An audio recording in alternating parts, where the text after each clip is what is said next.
Om Namo Bhagavate Vasudevaya. Om Namo Bhagavate Vasudevaya. Om Namo Bhagavate Vasudevaya. So we'll continue our reading from Vaisnava Ke. What kind of devotee are you? We will begin verse number 1 today. Dushta mana tumi kisera Vaishnava pratisthar tare nirjaner ghare tav hari naam keval kaitava. And the translation of this verse goes like this. My dear mind, what kind of Vaishnav are you? Simply for false prestige and a material reputation, you sit in a solitary place and pretend to chant the Hare Krishna Mahamantra, but this is all cheating. Purport. Vaisnava Ke is one of the rare original writings of His Divine Grace, Srila Bhakti Siddhanta Thakur, the spiritual master of the founder Acharya of the International Society for Krishna Consciousness. His Divine Grace A.C. Bhaktivedanta Swami Prabhupada, who is famous as Srila Prabhupada. Srila Prabhupada frequently referred to the important instructions contained in Vaisnava Ke.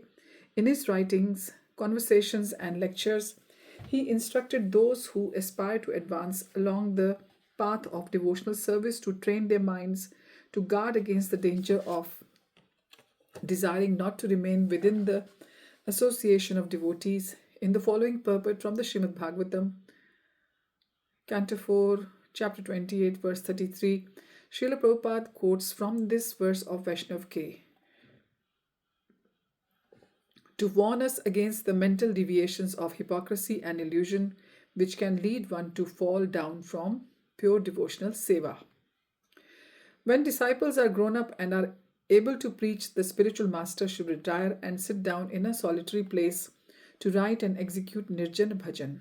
This means sitting silently in a solitary place and executing devotional service. This Nirjan Bhajan, which is the silent worship of the Supreme Lord, is not possible for a neophyte devotee.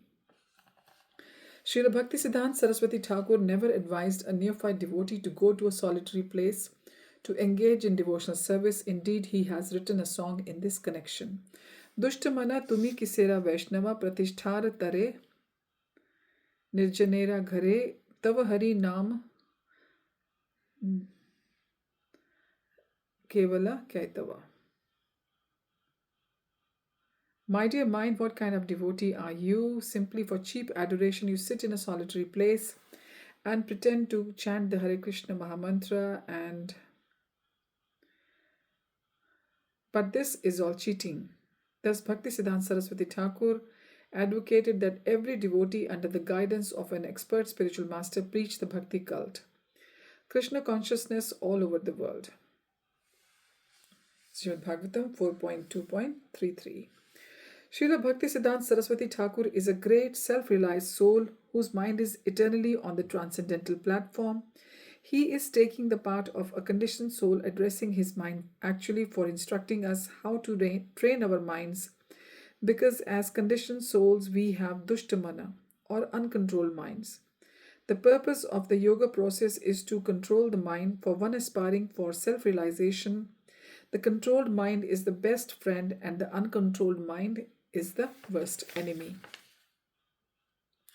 Udhared atmanatmanam natmanan manam avasadayet atmaeva hiya atmano bandhur atmaeva ripur atmanah bandhur atmat manastasya yenat maevatmana jitah anatmanastu shatru tve varte tatmaiva shatruvat jitatmanah prashantasya paramatma samahitah shitoshna sukh dukkheshu tatha mana manapamanayo. One must deliver himself with the help of his mind and not degrade himself. The mind is the friend of the conditioned soul and his enemy as well. For one who has conquered the mind is the best of friends, but for one who has failed to do so, his mind will remain the greatest enemy.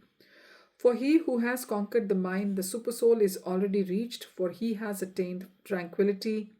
To such a man, happiness and distress, heat and cold, honor and dishonor are all the same. These are the verses from Bhagavad Gita, chapter 6, verses 5 to 7. So the method for controlling the mind is given in Bhagavad Gita. This method has been very systematically explained by the spiritual masters following Lord Chaitanya Mahaprabhu. The mind must be engaged in unmotivated and uninterrupted devotional service to Krishna, the Supreme Personality of Godhead. The mind should be absorbed in constantly meditating upon and serving the Lord's lotus feet. Devotional service is the only real effective means to control the mind. Even experienced persons engaged in devotional service are, however, sometimes misled by the subtle illusion seated in the mind. Therefore, Srila Bhakti Siddhanta Saraswati Thakur kindly explained how one aspiring to advance along the path of Krishna consciousness should control his mind and avoid the various traps of illusions that the untrained mind may fall into. The spirit soul guides the mind through the intelligence. The intelligence, in turn, is guided by the instructions of the spiritual master. Thus, the intelligence can properly train the mind for making steady progress in Krishna consciousness.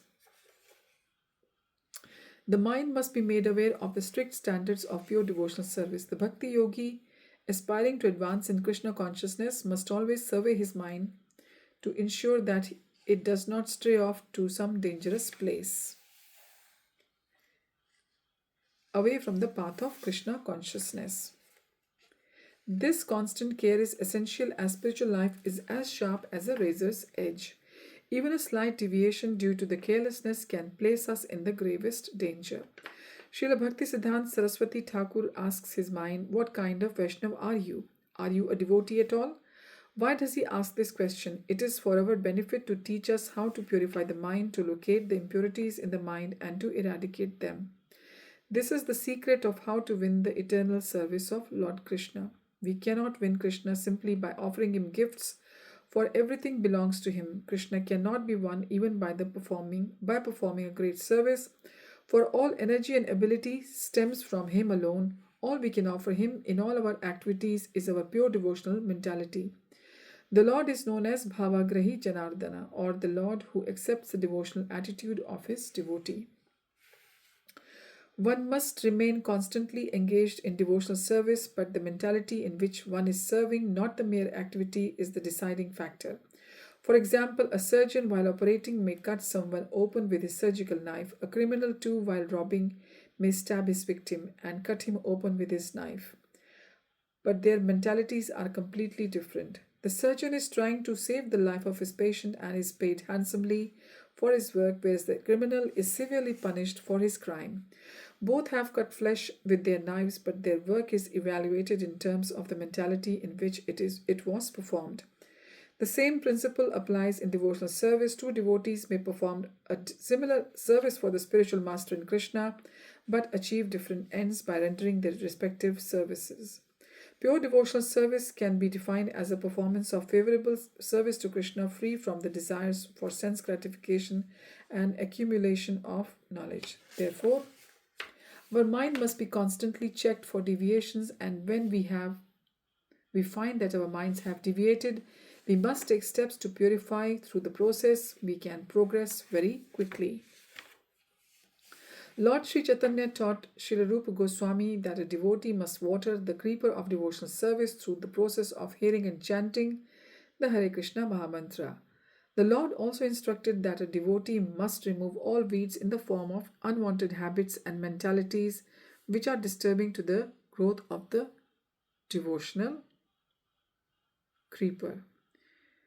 If we allow weeds to grow unabatedly, they will sap our vital spiritual energy. Therefore, the combination of both watering the devotional creeper and weeding our unwanted habits are essential for our progress in devotional service. The question is being addressed to the mind. My dear mind, what kind of Vaishnava are you? This is the process of weeding contaminations who have polluted the consciousness. The mind is specifically asked, why are you pretending to chant the Hare Krishna Mahamantra in a solitary place when your actual motive is to obtain false prestige and a material reputation for being a great devotee? you know that this is all cheating. One must purify the mind from all forms of cheating and hypocrisy. The previous acharyas, liberated spiritual masters, warn against leaving the association of Vaishnavas for some independent or solitary program. Our mind may provide an apparently Krishna conscious motive for leaving the Krishna conscious society of devotees, but such actions are unacceptable. The judgment of the previous acharyas is that the desire to leave the association of devotees to perform some solitary program is due to desires for fame, position, material importance, false prestige, material independence due to an enjoying attitude or sense gratification. By surrendering unto the Supreme Personality of Godhead and His representative, the bona fide spiritual master, one actually enjoys the maximum liberty that one is capable of enjoying one because one is freed from karmic reactions past and present, being under divine protection. A person leaving the authorized association of devotees to perform some independent devotional service is, however, only cheating himself and others. His devotional grace, His divine grace, A.C. Bhaktivedanta Swami Prabhupada explains this fact clearly in the following purport to the Srimad Bhagavatam. The significant point in Dhruv Maharaj's statement is that he wanted the association of pure devotees. Transcendental devotional service cannot be complete and cannot be relishable without the association of devotees. We have therefore established the International Society of Krishna Consciousness. Anyone who is trying to be aloof from this Krishna Consciousness Society and yet engage in Krishna consciousness is living in a great hallucination. For this is not possible. From this statement by Dhruv Maharaj, it is clear that unless one is associated with the devotees, his devotional service does not mature. It does not become distinct from material activities. The Lord says, Satam prasangan mama virya samvido bhavanti rit Krishna rasayanaha katha. This is from Srimad Bhagavatam 3.25.25. Only in the association of the pure devotees can the words of Lord Krishna be fully potent and relishable to the heart and ear. Dhruva Maharaj explicitly wanted the association of devotees. That association in devotional activities is just like the waves of an incessantly flowing river. In our Krishna Consciousness Society, we have full engagement 24 hours a day. Every moment of our lifetime is always busily engaged in the service of the Lord. This is called the incessant flow of devotional service. This was from Srimad Bhagavatam 4.9.11. To live in a society of devotees is difficult when the mind is uncontrolled. Through the Krishna conscious association, one's mind is purified through encouragement and chastisement. If one lacks humility and the mind is uncontrolled, chastisement will be intolerable. Therefore, Lord Chaitanya Mahaprabhu requested us to wear the third verse of his Shikshashtak prayers around our neck constantly and thus remain in a humble state of mind. Trinadapi sunichena taror api sahishnuna amanina manadena kirtaniya sadahari. One should chant the holy name of the Lord in a humble state of mind, thinking oneself lower than a straw in the street. One should be more tolerant than a tree, devoid of all sense of false prestige and ready to offer all respect to others. In such a state of mind, one can chant the holy name of the Lord constantly. This is from Shikshashtaka, verse number 3. If one is not in the above state of mind, the danger of desiring to leave the association of devotees exists. The mind can find a false excuse for leaving, but this is on the basis of false ego and not in true devotion. If one wants the topmost ripened fruit of the protection of life in this lifetime, then one should kindly heed the following warning. Disobey your mind when it tells you to leave the association of devotees in Krishna consciousness. Purify the mind with the medicine of transcendental instruction. Lord Chaitanya Mahaprabhu, descended from the spiritual world, introduced the Harinam Sankirtan movement in this universe for the deliverance of all the fallen souls. His teachings are to preach the glories of chanting Krishna's holy names collectively. His teachings do not recommend practicing Krishna consciousness as a solitary effort. Rather, he emphasized that one should become perfect in the association of devotees and work together for the spiritual upliftment of others. The Sankirtan movement, which is authorized for this age, implies that many persons assemble together and collectively chant Hare Krishna, Krishna Krishna, Hare Hare, Hare Ram, Ram Ram, Hare Hare.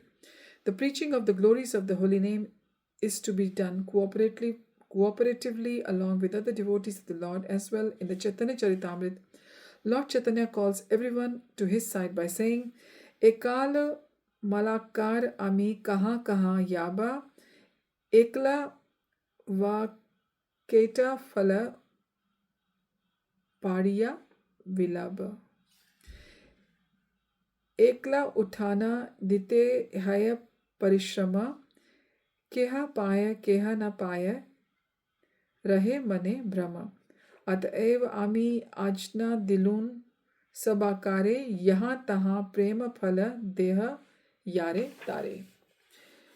एकला मालाकार आमी केटा फल खाबा, ना दिया वा ए फल are की करीब, आत्मा इच्छामृते वृक्ष सिंची निरंतर, ताहाते असंख्य फल वृक्षेरा ऊपर.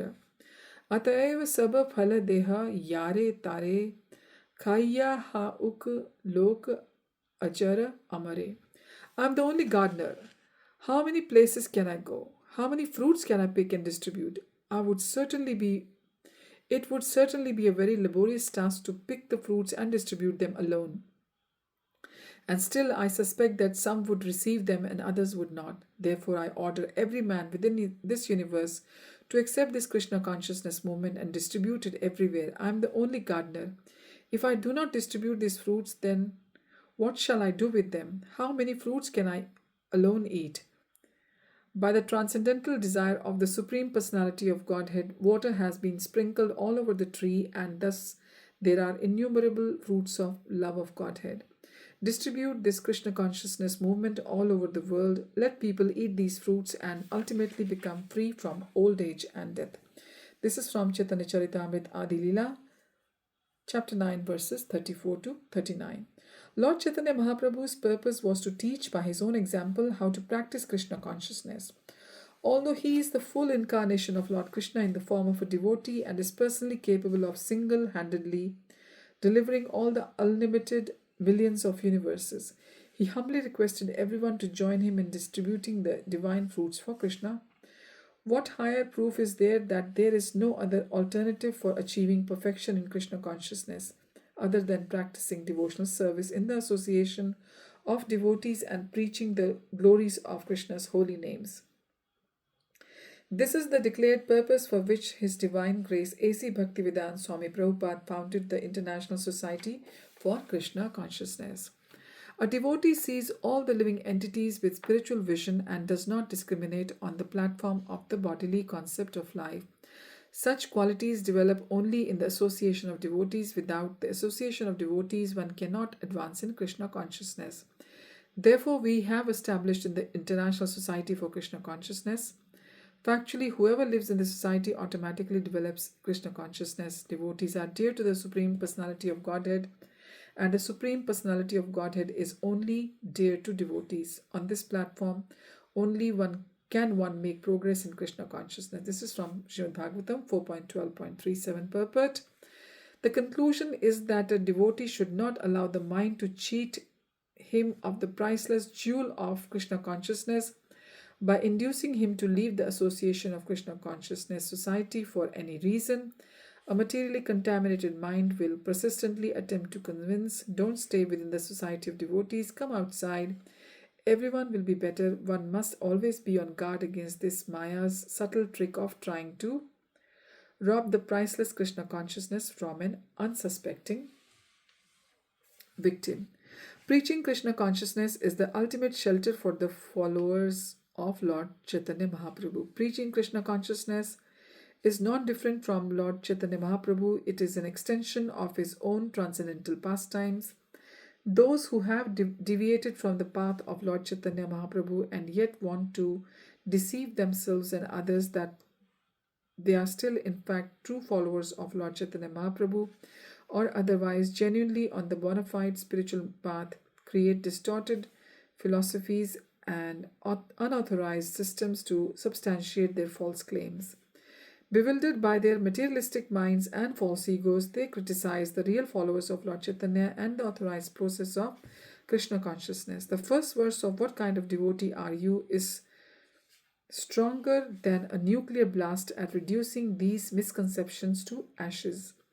Thus, His Divine Grace A.C. Bhakti Vedanta Swami Prabhupada repeatedly refers to this verse in his writings to protect all sincere seekers and followers from these perils along the path of Krishna consciousness.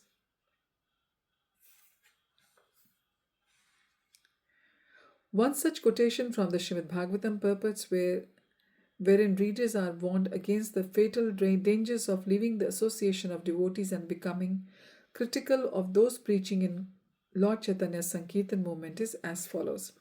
Srila Bhakti Siddhanta Saraswati Thakur therefore sings, Dushtamana tumi kisera Vaisnava Pratisthar tare nirjaner ghare tava hari naam keval kaitava.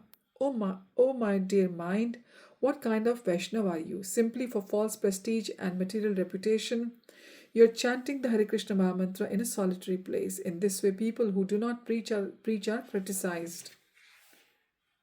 There are many Vaishnavas in the Vrindavan who do not like preaching, but they chiefly try to imitate Haridas Thakur. The actual result of their so-called chanting in a secluded place, however, is that they sleep and think of women and money. This is from Srimad Bhagavatam 4.29.1b purport.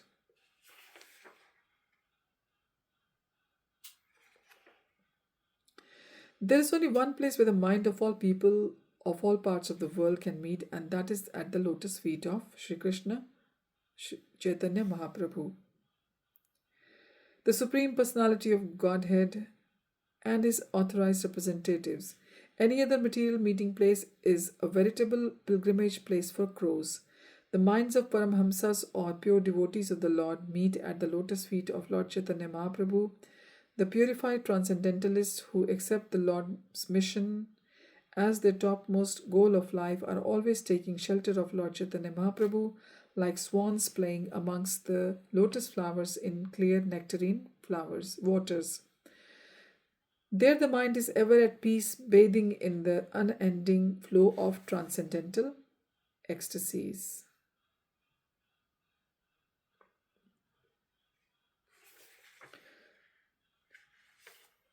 So thank you for joining. Hariam Tat Sat, Hare Krishna.